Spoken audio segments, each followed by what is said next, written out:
Giant Size X-Men, Magneto.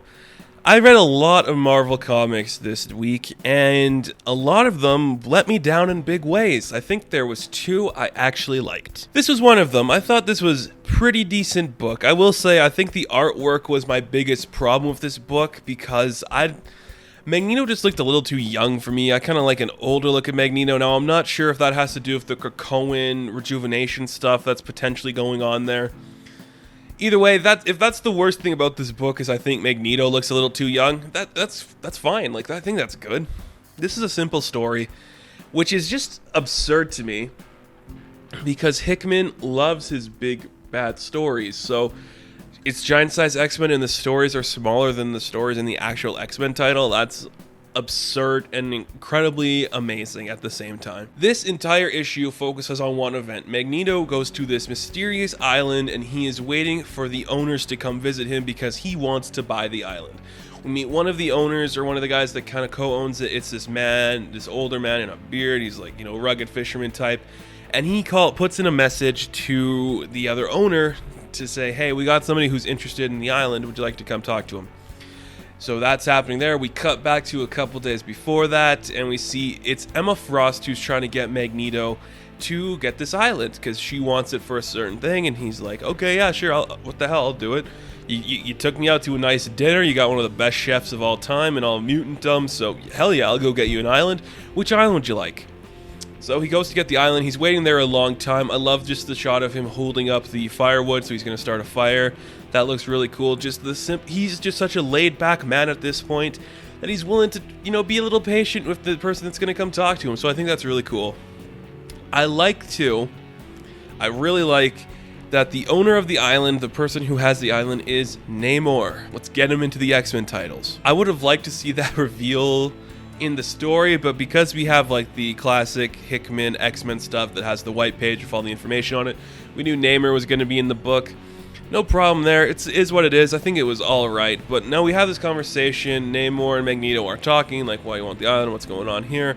And Namor's just straight up like, man, we could talk about this, but I got kingly duties to attend to. There's some people that went missing in the ocean. I want to go find them. So if you want to continue this conversation, or even just catch up, you want to come with me, we'll go to the ocean and have fun. So they go to the ocean, and Magneto's just wearing like a air helmet. It's just really fun stuff. It's really cool. He opens up this like ancient Atlantean tomb because it's like made of, what do they say, bronze or something. It's just one of those old metals that they can use to open this gate, and they go inside, and there's these weird ancient Atlantean people that have these weird weapons, and Namor kind of just tries to be brash, and he picks this wrong totem, and a fish thing attacks him, and he starts joking, and then, Magneto being the diplomatic guy he is, he just kind of takes a second to pause, and he's like, well, I could see here there's two choices I could have. I could take that or that thing, and that thing seems like it could hurt me, but that thing seems like it could hurt you, so he chooses the one totem. They all just kind of like dissipate and disappear, and this one left like, oh my god, what is your deal, bro? And that's pretty cool. Not a lot of dialogue in this issue either, which is not a problem for me. I think you can go about this without needing the dialogue stuff. I just had a lot of fun with it. And at the end of this, we see, Magneto saves Namor. He goes back to the top of the land, like, all right, you can have the island. You saved me. You can have the island. Take it for what you want. And then Magneto just kind of builds this huge, like, dystopian future. Well, dystopian, it's like that. It looks like it's from that era of like the 50s atomic age, like that kind of vintage sci-fi stuff that it just rises from the water, and he builds kind of like a nice club or just a nice building and palace for Emma Frost. It looks really cool. They're planting a Krakoan seed there, so there's a portal there. He helps her get through, and they're just like, hey, this is really cool. What are we doing here, Emma? She's like, oh, just having fun, just chilling and all that stuff.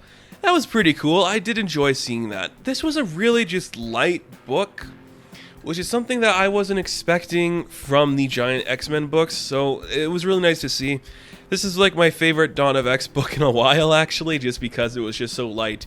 It gave me Namor, it gave me Emma Frost, and seeing that was really fun.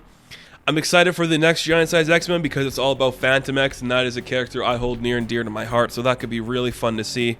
And it was a really enjoyable book, so I definitely recommend checking out Giant Size X-Men Magneto. And thank you guys so much for watching this video. Be sure to like and subscribe to the channel. As always, you can check me out on Instagram, Patreon, Twitter, all that good stuff. And I'll catch you in the next video. Have fun, stay safe, Good luck. Tsunami Studios.